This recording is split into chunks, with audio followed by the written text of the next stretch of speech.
This is Chrissy. This is Shirin. And this is Two Girls Talking Shit. Each episode will have deep discussion and conversation on topics that matter to us, ranging from wellness to politics. Of course, with a healthy dose of pettiness, side-eye, and shade. You ready, Chrissy? You ready, Shirin?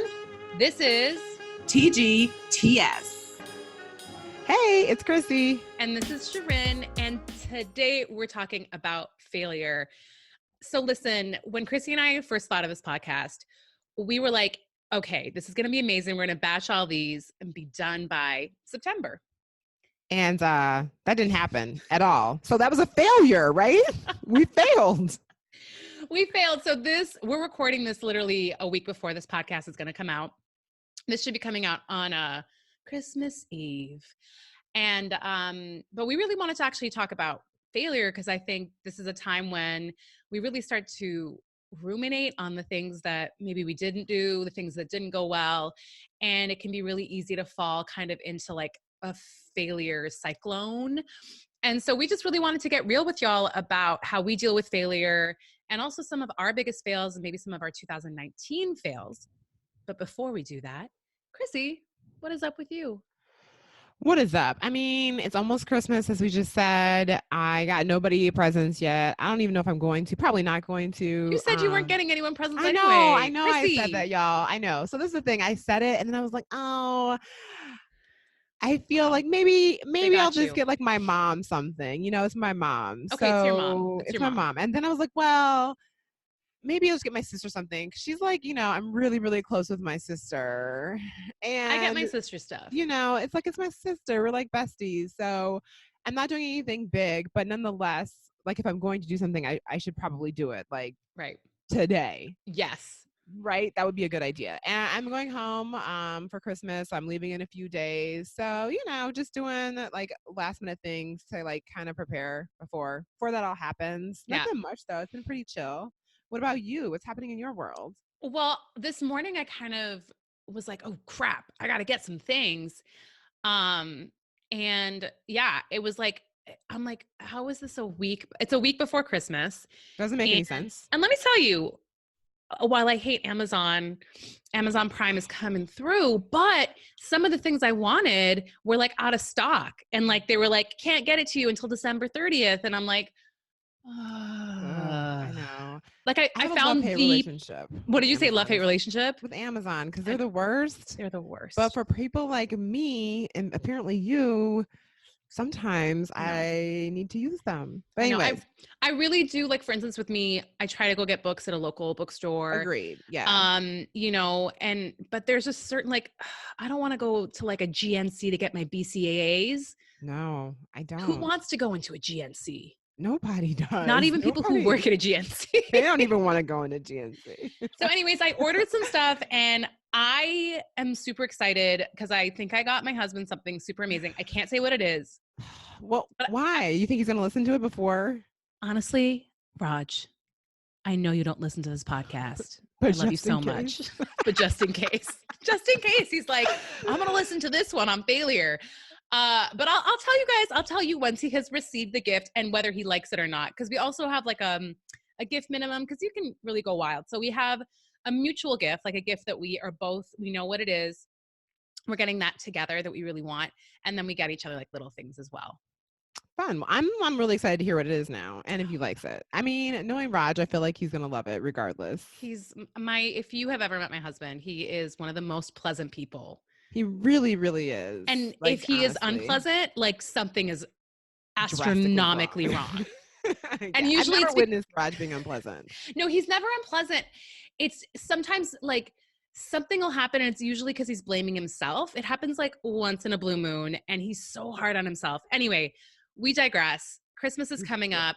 It's the 24th when you're listening to this, maybe beyond. We wish you luck, Godspeed, whatever. And if you have to go to the store today, I hope that we provide you some entertainment while you're out shopping. Yeah. That's what I hope. That's my wish for you. You know what's really sad though? I went to PT yesterday.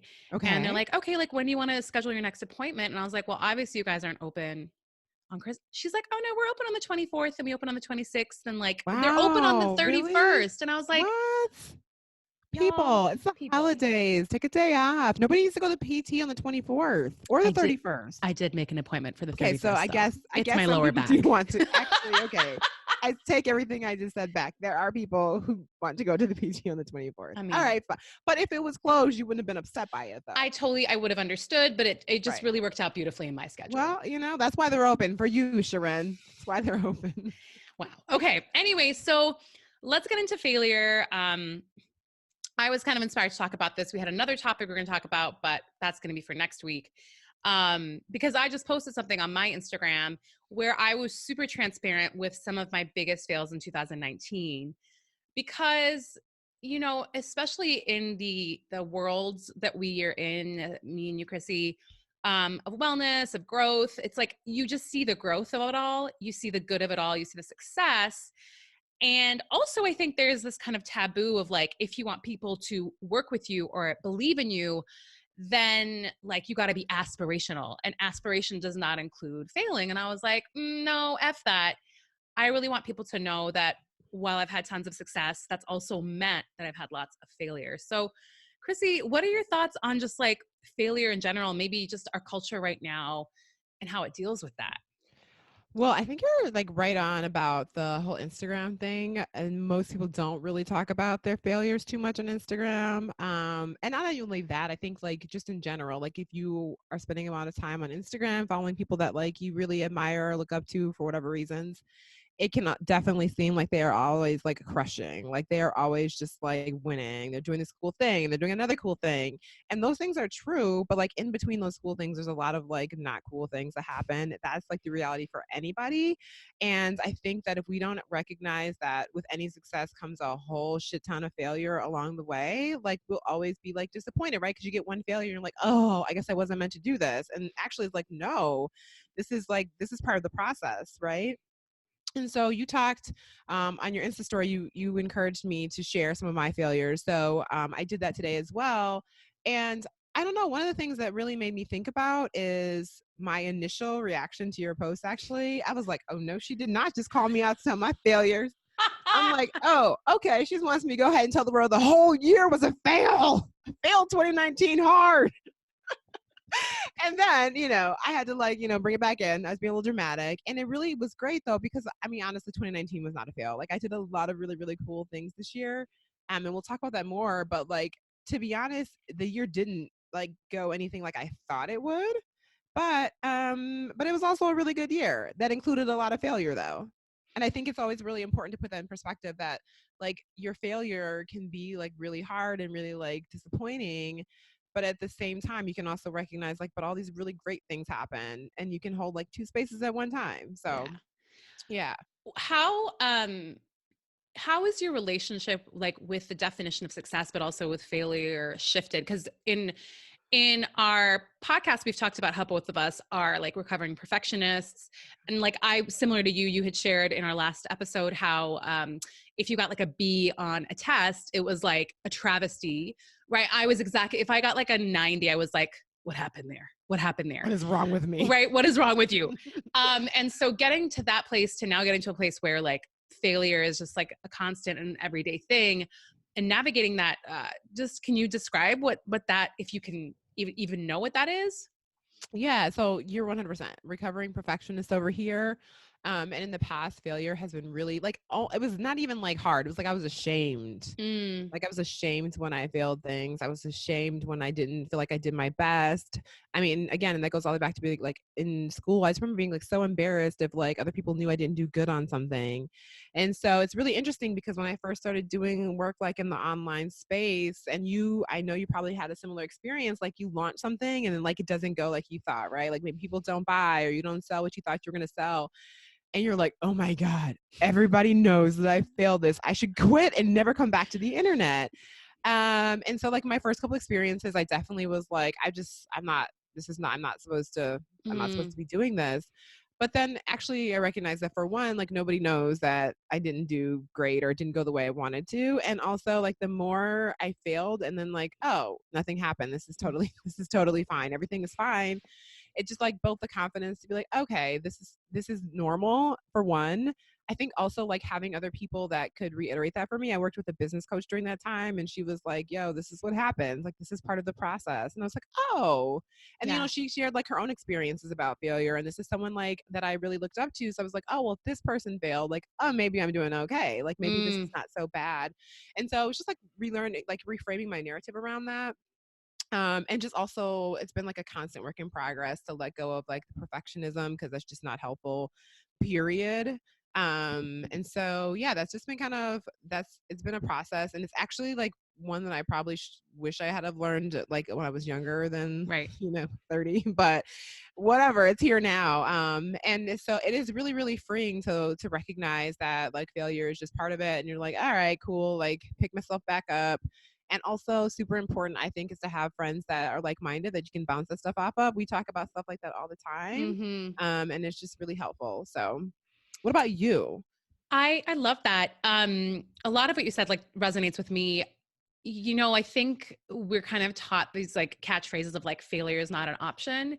And like for me, and what I tell my clients all the time is like failure is an option. And in fact, you should be failing a lot. You know, you should, because the more no's you hear, the more rejections you get, the more things fall apart. It means you're actually taking risks. And that's courageous action, which is like, right, courageous action. And so that failure is like the only pathway to your dreams. And so for me, especially I think just like you in high school, same kind of high school and a lot of university, it was like, you know, and again, you're being graded on stuff and then you leave and go into the world and it's like, your sense of identity is totally wrapped around this idea of like, you know, a certain number. And then you get into the world and you're like, okay, well, I have to be perfect now. How do I do that? And so it's really like an identity shift of your identity is not tied to how quote unquote well you're doing or how perfect things seem. So for me, it was as a singer, like I got a lot of rejection lists. Like as a singer, you're going to probably, if you're lucky, and this is the thing, like you apply for auditions. So I probably would apply for 50 auditions a year. And I'd be lucky if I got 20 auditions. First off, I didn't know you had to apply to audition. Well, when you're a young singer. So when you're a young singer, you have to apply. Then once you get management, then they kind of do that for you. So when I was younger, like you like 50, 20, you're like, okay, cool. And then you go to the audition and you're lucky if you get like 1 or 2 jobs out of that process, right? So there's like, you're facing failure a lot. But at that time, even though I was facing failure, I was not doing it in the most healthy way, right? Like, and I think some of the hardest things that we like to get over when it gets to failure, right, is that it is like, if your identity is tied to perfection, that when someone says no or rejects you or something doesn't happen, a client doesn't want to work with you, that it's about you. Right. Yeah. And it's usually not about you. And even if it is about you, then you don't want to be with those people. Right. Anyway. They don't want you. It's fine. Right. They're telling you it's not about you. Right. So that's like the personal part. And then the second part is like, we take failure and we like weave it into the story. Right. So like the example that I can give like with dating is like you get ghosted, you don't hear from the person. The date doesn't go as well. And instead of not making it about you, you do make it about you. And you're like, oh, of course, because I'm totally unlovable, because like I talk too much, and so we weave it into the story. And it's like, that is what I think are like the 2 worst parts of failure is like we put all of that like shame and judgment on ourselves. And then we make it part of the story that we're like carrying around with us wherever we go. 100% agree with you. And actually, when you talked about singing, that actually reminded me too of like when I was working in a corporate job. I remember, again, this perfectionist thing, right? Like, I'm just going to work so hard. I'm going to get everything. I have this plan. It's going to go exactly as planned. I remember this only happened to me one time, but I remember one time I didn't get a job that I applied for. What? I know. It happened. And I was like devastated. I had to leave. This is so sad, y'all. I was in my 20s, but still, I'm trying to like make that better. But I had to leave work because it was like for a promotion at the job that I was currently employed at. And I found I didn't get the job. I was devastated. I'm talking like I couldn't even keep myself composed. I had to go Wow. home and I cried for like 2 days. I felt like I was such a failure. Exactly. I was like, how?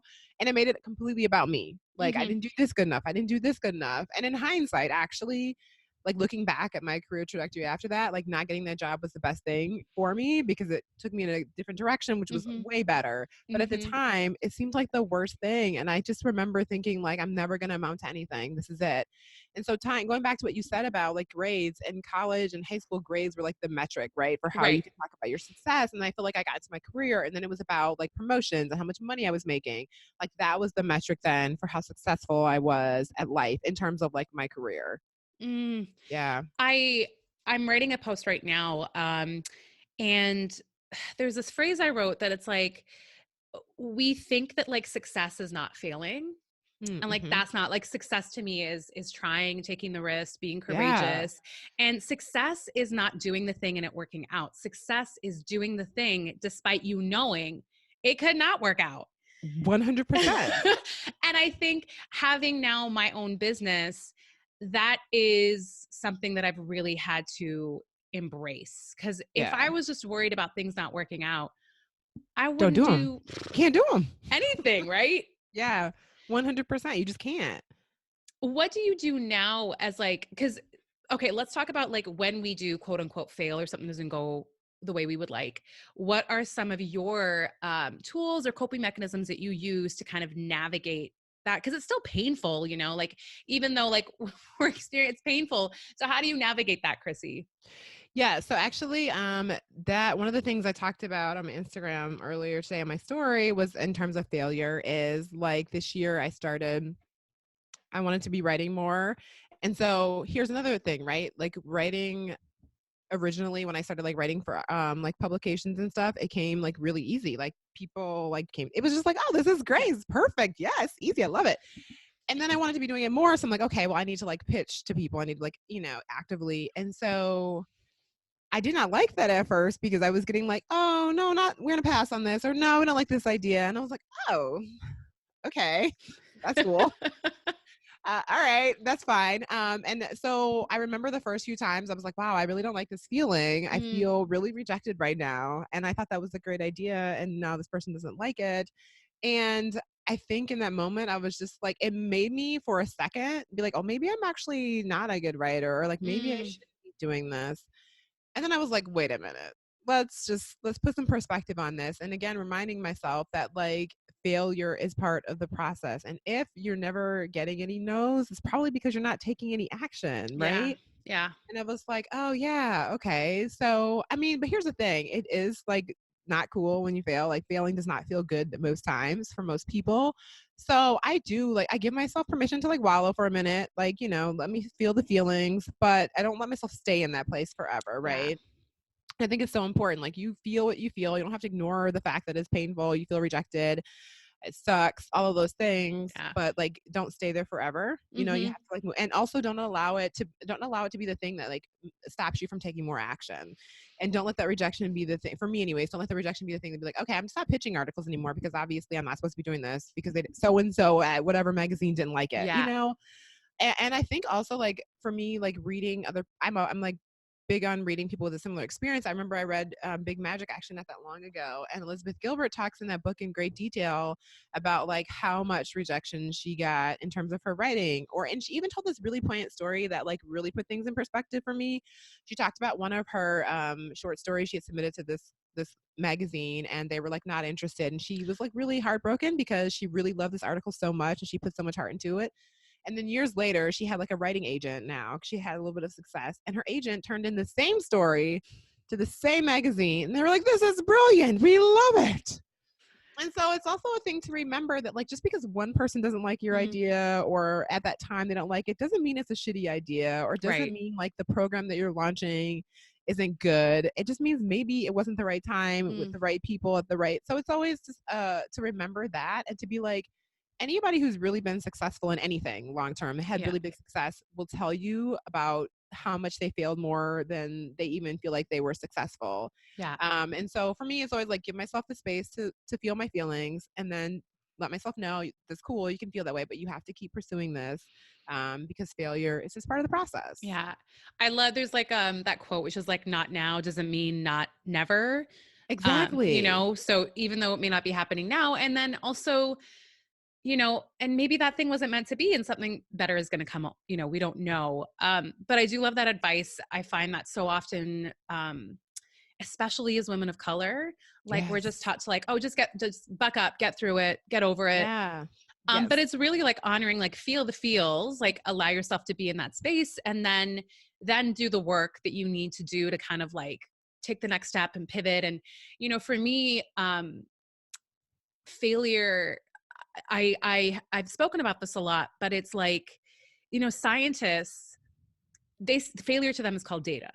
Right. Right. They literally have to fail and experiment hundreds, if not thousands of times to find the cure for, I don't know, like polio or Mhm. cancer, whatever. But like, if they stopped after every failed experiment, then all these amazing breakthroughs wouldn't We'd be happen. dead. We'd all Right. be dead And right now. exactly. And so it's really looking at it like data. And I think that time from when we like have the initial pain and figuring out, oh, what's the wisdom in this? Like, take your time. Because then some people are like, I got to figure it out. And it's like, take your time with that. But I've found on the other side of some of, especially my worst failures, has been wisdom and strength and resilience. And some of the best things in my life, the reason actually why I'm coaching is because of one of the biggest heartbreaks of my life, and where I was super stupid. We can get into that later. That was a bit of a fail on my end. But it led to this career. It led to my husband. Like, it led to all these amazing things. And so in the moment, you really don't know the purpose of something. And later it may become more clear. Yeah. Absolutely. And also, have you seen that meme going around Instagram that's like, are you going to cry or going to boss up? It's like, first of all, I'm going to do both. Okay. Right. That's what I'm going to do. I'm going to cry and then I'm going to boss up when I feel ready to. And that's totally fine. I hate that so much. And first of all, Right? I hate that boss up. Ugh. What does it even mean? What does it even mean? But I just think that's so, because, the thing with when we're feeling a certain way about something, yes, like, and we've seen our parents do this shit all the time, right? They're like, oh, they just like don't even process it and they go to the next thing. That stuff is carried with you. It carries to the next relationship. It carries to the next job. It carries to the whatever, next interaction. And it's going to be let out on something or someone, and it's usually on yourself. Yes. Right. 100%. So if you're not processing those like feelings, it's really, really important to do that. And I will say, so this is my big, like thing. So when I'm experiencing like failure, rejection, or disappointment, to not make it part of my story, which is kind of, Chrissy, what you're doing is, for instance, I'll give an example from the summer. Diet culture, a real thing. It's brainwashing. And I had gained some weight. And in May and June, I had really allowed that to get, like, I was really judging myself, like I was a failure, right? And so the one question to ask yourself when you're in that space is, it's the phrase, which means that. So I've gained weight, which means that. And then write down everything that comes to mind. So for instance, when I asked my which means that, it was like, I have no self-control. I'm a total failure. I don't know what I'm doing with my life. Like, and all of these really pretty terrible thoughts came out, but I could see them on a piece of paper and then kind of look at it and be like, is that true? Like with you and the publisher who's like, I got rejected from this publisher, which means that. It's the which means that, which is like the really important part. And if we can actually see what our thoughts are and work through that, then the failures that become part of our story, then we're more likely not going to stop and not want to take risk again, because we just see like our bodies and minds are trying to protect us from feeling bad. That's all they're doing.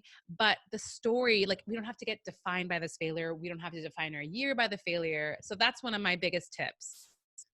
I love that. And I think it's really, really helpful, right? To get it out of your head onto a piece of paper. Because I think so much time we just leave it in our head, right? Yeah. And it's not good up there. Like it's not good up there. Nothing is good up in your brain. No, you don't want that stuff just hanging out there. Not good. So I think another interesting thing is around failure, also like with relationships, right? So I think, I mean, I don't know. I get this from a lot of people. Like if a relationship comes to an end, it was automatically like a failure. I wasted this many years of my life with this person for it to amount to nothing. And I think also that goes back to like our conditioning around Mm, what failure and success is supposed to look like. And I think right. when it comes to relationship or marriage, I mean, even when you think about the vows that you say, it's like till death do us part, right? Which, listen, Right. we have a whole episode on what marriage vows, Right. but I just don't think that's true. The narrative doesn't have to be till death do you Right. part for it to be a successful thing. And so it's like, how can I reframe that narrative of being like a relationship came to an end, but like also it was really beautiful. I enjoyed my time with this person. That doesn't mean that regardless of how the relationship ended, right? Because maybe it didn't end on like the best of Right. terms that you would have like wanted a relationship to end. Right. But same thing, are you going to make that part of the story that like I'm blaming the reason that this relationship failed on myself, and so that means I'm a failure, I'm never going to be worthy of love, I'm never going to be able to have a successful relationship, etc., right? 100%. Yeah. Relationships are a tough one, right? But if we can like, I honestly think like a bigger failure is staying in a relationship that's just not meant for you. Right. Right. I agree. But that's And not a popular opinion, right? I mean, I think I we mean, maybe it is say and it. people don't want to say it. Yeah, we say it, but I don't think we truly get it. Like we think Yeah. failure is being, especially as women, single, maybe you're in your God, 30s or I'm in my 30s and I'm 40s. single. Well, but you know what I'm saying? But that's Yeah, conditioning. And we've of all fallen into course. that trap of and so for me, it's like failure would be being with a person where both of you just know this is not the right place, or it's not a good environment or whatever. But I will share. So my one of my biggest failures, I've had tons, was which led me to coaching, was I was in a relationship with this guy for 6 months, and I knew from the start, from the inception, there were some red flags. There was some intuitive, like there were some things where I was like, this just doesn't feel right. But he was a really good guy. And to this day, I do think he's a really good person.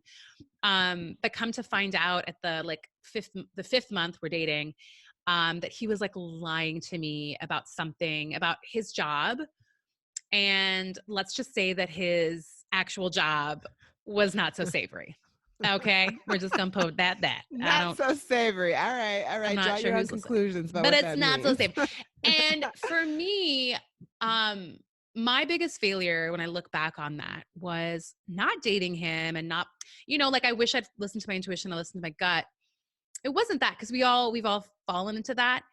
It was, I stayed with him for another month after I found out the truth of what he was doing, because of that thought of, um, I'm never gonna find someone. I'm never gonna no one's gonna love me this much. And I'm sure there's a lot of people who are listening who are like, yeah, nodding their That's heads, yeah, of course. and that fear of being lonely, that fear of dating again, that fear of having to face failure again and again and again, because that's the process of dating, kept me with him for an extra month. And I think to me, that was the biggest failure, but it was also the biggest aha moment where I realized, girl, you need to figure out what you want in life, and you need to figure out who you are, because this is some bullshit. And it was really like the greatest wake up call. That's when I started working with a coach. It's when I found coaching, and like everything transformed and shifted from there. But yeah, that was like a real come to Jesus moment, Chrissy. I mean, well, thank you for sharing that. And again, I'm positive a lot of people are nodding their heads, because who of us like has not been in a situation that they stayed in longer than they know they should have, regardless of the reason, right? Right. Because of those very same things. Like, I don't want to be alone. I'm never gonna find anybody that loves me. And also like, I don't excuse me, I don't know, but like I hear a lot of people say like dating is the worst. You don't want to Right. be dating. It's a wild, wild west. If you want to be out there in the age of Tinder and Bumble, it's horrible. And so then you're like, yeah, you know what? This isn't so bad, actually. Yeah. Like, it's okay. This is probably as good as it's going to get. So I'm just Yes. going to stick with this. And Like, it's fine. you can say the same thing about like job Anything. searches, Absolutely. right? 100%. Like we can convince ourselves of anything. We can convince ourselves to stay in things for much longer than we need to. But then I feel like, I mean, I don't regret that 1 month or whatever, but like then looking back, you're like, you know what? I kind of regret not leaving when I knew I needed to leave. Listen, Shirin, Like, this is the story of my life in so many different ways, actually. I mean, we're not going to talk about all the things today, but let's just talk about the job thing, for example. We'll Yes. save some other stuff for another episode. But I stayed in my job for way longer than I needed to. And well, not even that I needed to, than I knew I needed to, right? Like, I was miserable. I was like physically manifesting sickness in my body. I was sad. I hated going there every day. But I was like, I'll never find another job that pays me this much. I'll never find another job that whatever. Right. But it was awful, right? And so I mean, so yeah, that was me. And like I didn't that was like 18 months ago, or maybe almost, yeah, like 18 months ago that I finally left. Right. So like it wasn't that long ago that I was like, that was me. So I think all of us can relate to that. And it's all based on a lot of fear though, right? Fear that like there's nothing better, or that I'll never recover from this. So I should just stay here, even though I'm miserable, even though I know it's not the right thing, because this is better than nothing. Right.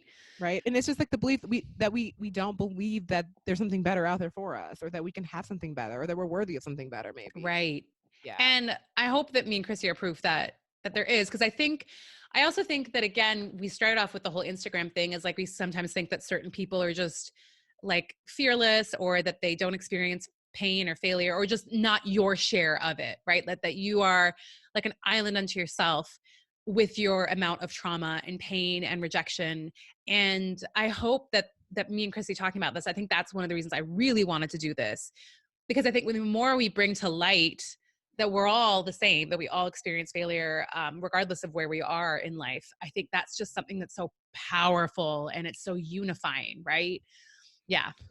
Yes, I 100% agree. And I think the same thing, like, right, like we can we can both say that we got to some really, I don't know, low points. I mean, like just really like fucked up things where we were like really heartbroken and really like, what the fuck am I doing with my life? I'm supposed to be an adult right now. Why am I like this?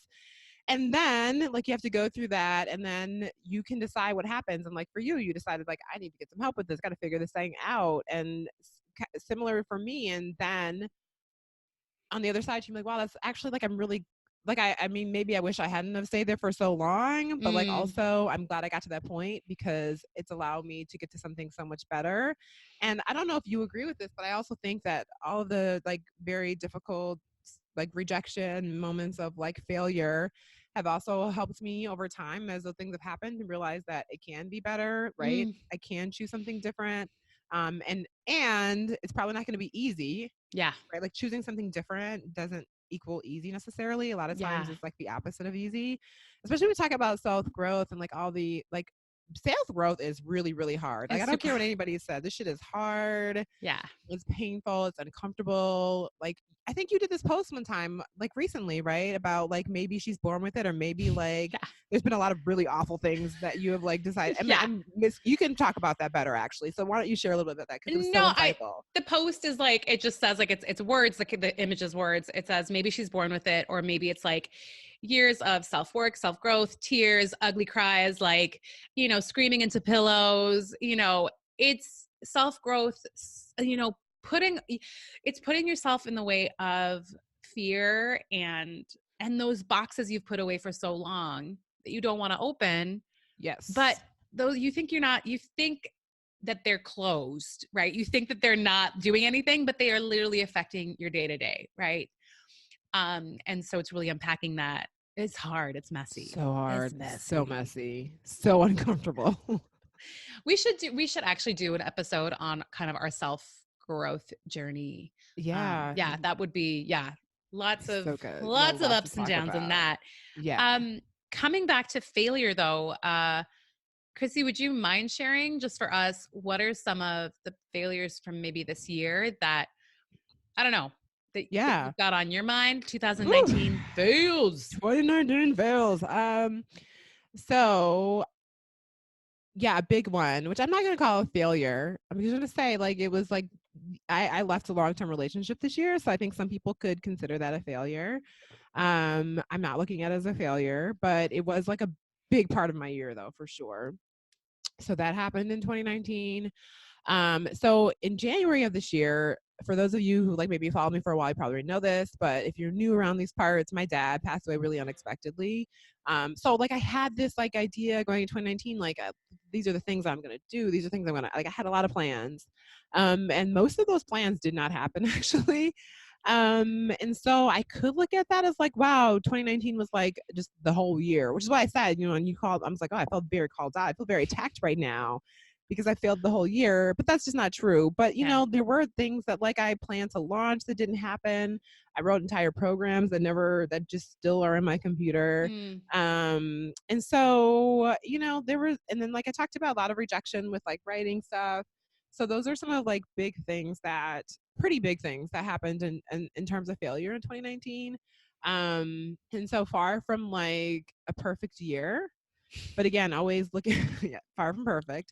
But again, always looking at the other side, like a lot of really amazing things I didn't plan for happened this year as well, you know? And so I don't know. It's just like for me, this year has all like when I think about like reflect on the year, I think the thing that like one of my two biggest takeaways are self-trust and also like just letting go of like the sense of control, because control is an illusion anyways, right? Life is going to happen. Life is just going to happen. Like you can't, there's certain things that you can like, I could never control my dad like not passing away. It was just going to happen. And so it's like when life happens, like can I cope with the things that are happening in the best way that I know how to, recognizing that I might not be perfect, and that things won't always go according to plan, but that doesn't mean that like the whole year was a failure, you know? Thank you so much for sharing that. Yeah, it was a year with a lot of stuff for you, Chrissy. I mean, just like every year. Yeah. But yeah. What about you? So it's interesting because I just realized my vision board that I made last year was like, it's like tucked behind my bookcase right behind me. And literally like on my vision board, every year I have like something about a TED Talk every year. And I was like, this is going to be the year. I'm going to do a TEDx. Y'all, I applied for like 2 TEDx's, convinced it was going to happen, rejected from both of them. And then they're just dumb. I'm sorry. I just got to say that. Just kidding. I mean, whatever, but I also know it's not about me or whatever. Yeah. Maybe it is about me. No, it's about them because they're not smart. They didn't pick you. Thank you. Get you a friend like Chrissy. It's not about you at all. But yeah, like professionally, things like that. So like, and I, you know, I applied for all these public speaking opportunities, got a no from a lot of them. And like, again, I was going to launch this program that I thought was going to be like a huge hit. Twas not. And twas not. It was, so I pivoted and I shifted things and, you know, but, and then like money, like, oh man, like I put money into like a couple things this year that like just didn't turn out to be the thing that I thought they were going to be. And so, yeah. And then, you know, just navigating, if you are in the world of like freelance life, entrepreneurialism, the day-to-day knows of like reaching out to a client or reaching out to an organization and all those things. I mean, I didn't even list those because if I did, like Instagram doesn't even have enough characters for that. Like, you know what I'm saying? And so like, I really feel like the more we start sharing about failure, the more like powerful we become as a community, the closer we become as a community. Because right now on my feed, oh my God, such incredible women, right? And it's that thing of like this facade that we have where you think, oh my God, Chrissy, nothing happens to Chrissy. She's got it. She's just like doing it. But when we can just say, oh, that is incorrect. Wrong. Incorrect. Wrong. You are wrong. You are wrong. So I just think that's really important. And I hope in 2020, we kind of continue that transparency, going forward. I wholeheartedly agree. And I do think, you know, and you talked about this a little bit. I think that like in the space, sometimes people feel like if I tell people my failures and they won't want to work with me, etc. And honestly, that's just not true. And also, how relatable are you to someone if you never make mistakes? Like, Right. that's just not relatable. And I don't want to hire someone who's like, no, everything just always works out for me. Listen, we ain't got nothing in common in that case, right? No, you don't understand Exactly. my struggle if everything is always working out perfectly for you. Exactly. So that's just like I think it's like this false idea that you have to appear as like perfect in order to be like helpful or successful or Exactly. to other people, and that's just a lie. Mm-hmm. So yeah, I'm all for more transparency in 2020. So thank you for calling me out on the internet this morning. No, I'm just kidding. She didn't call me out. I'm joking. I'm joking. But I do think it was really powerful, and I think hopefully more people sharing or more people listening or more people like in this space will share, or whatever space you're in, right? Will Yeah. share kind of like some of the behind the scenes, like every day is not perfect Yeah. and I have a lot of fails all the time. Yeah. Yeah. I think like for 2020, it's just like fail often, because I Yeah. also think like, first of all, fail often, it means that you're taking risks, you're taking action. But also the more we fail, it's you realize that the worst case scenario that you imagine usually doesn't come true. And that 100%. even if it does, even something terrible happens, you have the ability to get yourself back up, figure it out, pivot, change, shift. And that's really about creating a sense of trust with yourself and failure, that like it's like changing the relationship and changing the dynamic that you have with failure. Yes, I totally agree. And actually, so a coach I used to work with would always be like, when it came to like being worried about failure, it's like she would literally like write a list of like, what's the worst case scenario? Like, what is the worst thing that could Right. happen? And like, honestly, most of the time, the worst is like death. And for what we're doing, that's usually not going. I mean, like maybe Right. if you're like climbing a mountain, like, without a rope or something, death might be an option. But for most of us, right, like Yeah. death is really not on the table. Yes. And so like you said, even if the worst thing that you write down does happen, it'll help you realize how resilient we really are, Yeah. and we can't come back from that thing. I love So that. I love I it. love that. Yes. Okay, so wrapping up on failure. So we have an asking for a friend question, and it's kind of related to this, and it's really good for the end of the year, but it's about goal setting. And a listener wanted to know how you and I go about our goal setting. So Chrissy, Ooh, tell good us the magic question. of how you create There your is no goals. magic, so we'll start with that. So was the question like in terms of like what are your goals for 2020 per se? No, just Or just like in general? how do you like, what is your goal setting process? Man, let me tell you all something. Let me tell you something. I'm in total transparency.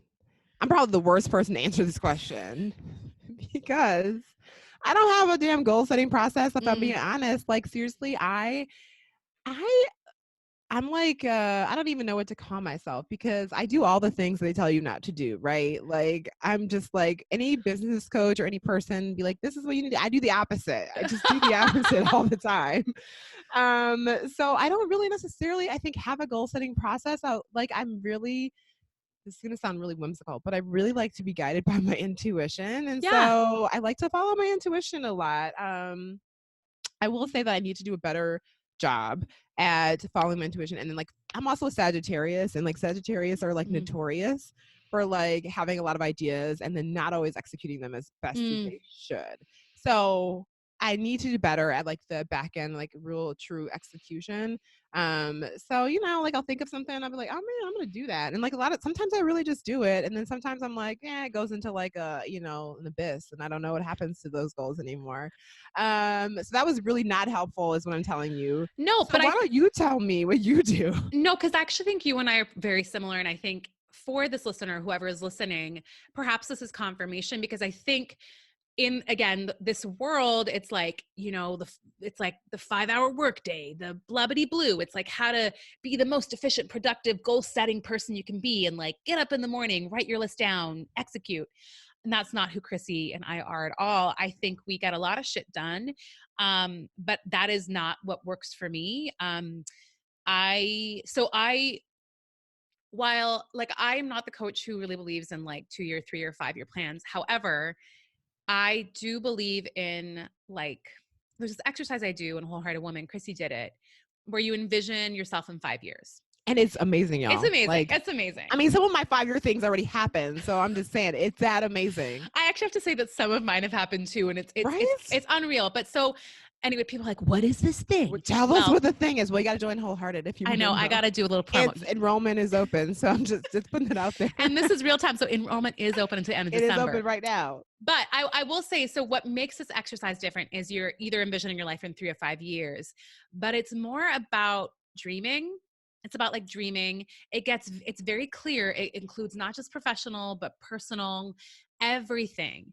And I do this every 6 months or every year, because honestly, like our goals should be fluid and they should change because we're changing and we're fluid. And for me, I like to call it dreaming because it's like dreams are not about coming true. They're about just giving us ignition and motivation to go in certain pathways. And then those things that are supposed to unfold will unfold. And so I know this sounds super loosey-goosey. It works for me and Chrissy, I guess. But I mean, I will say that like, I'll have ideas, and I'm like Chrissy too. I generate a lot of ideas. I have like a list on my computer of like ideas. I'll write all those things down, and I will commit to certain things. I'm like, okay, this season seems like I want to do this or I want to explore this. And, but I feel like when you're so fixated on a goal, you become blind to other opportunities or other things that may be better for you or more aligned with you. And so I would say that create your goals. That's an amazing thing because, you know, goals kind of give us a momentum, but don't get so tied up in them happening or them having to look a certain way. Because again, then it feels like a failure, right? Like how many times have you set up a goal where it didn't happen and you're like, well, I'm a failure. And it's like, no, maybe that goal wasn't meant for you right now, especially right now during resolution season.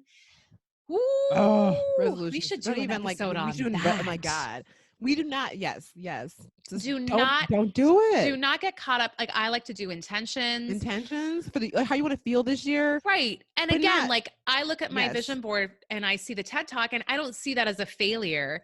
I see the other things like that came from me reaching out, or I see the other things I did. You know, I told Chrissy this, but when I first started coaching, I always wanted to do like, I wanted to have this wellness conference just with women of color. And I had this idea. And now 3 years in, I'm like, oh my God, thank God I did not just stick to that goal. Cause it's just not for me. Like I understand. And oh God, we can get very deep into this. We could do that too. Wow. Well, what I really understand now and what I want to put out there is figure out why you want those goals and how they're supposed to make you feel. Because I think for me, like having a wellness conference with women of color was about connection, was about putting the spotlight on women who I felt like didn't have the spotlight on them, was about healing, connecting, all that stuff. And I'm like, okay, a conference isn't what I want to do, but I'm doing all those things right now without a conference, you know? Yes. Yeah. And what you just said is so true. And I wrote about this on Instagram not that long ago. It's like, you know, it's not necessarily about goals, but about this idea of like trying to have it all figured out, like what everything's supposed to look like. Because when you do that, then like you don't even see all the other possibilities, right? Yeah. Like you close yourself off from all the other amazing things because it doesn't look like the thing you think you're going for. Yes. So yeah, I love that advice. Yeah. So yeah. So well, I mean, I hope that was helpful. Well, it's kind of, I mean, I would say write down your dreams and goals and intentions, but don't get so tied up to them. Yeah. But and also, yeah, go on. I was just gonna say, you know, like sometimes like you think like you really want this thing and like then maybe you realize you don't, but you feel like really attached to it still. Yeah. You know, it's like it is totally okay at any point to be like, you know what, I thought I wanted this thing, but I actually don't. And again, that's not a failure. It's just like, oh, yes. I realized that's not what I really want. And that's okay. Yeah. Oh my God. Yeah. So we hope that helped. I think it helped. I think it helped. It totally helped. It was great. But thank you so much for listening to this episode. We hope you're having a great holiday season. Yes. Rest up, take care of yourself, set some boundaries, have some eggnog. Chrissy. And we're going to talk to you next. I was going to say the new year, but that's actually not true. It's not true. We have one more episode. One more episode of this year. We'll see you right before the new year. Yeah. All right. Bye. Thank you so much for joining us for this episode of TGTS. If you like today's episode, please subscribe, review, or leave a comment for us. And please share the TGTS love. Until next week, bye.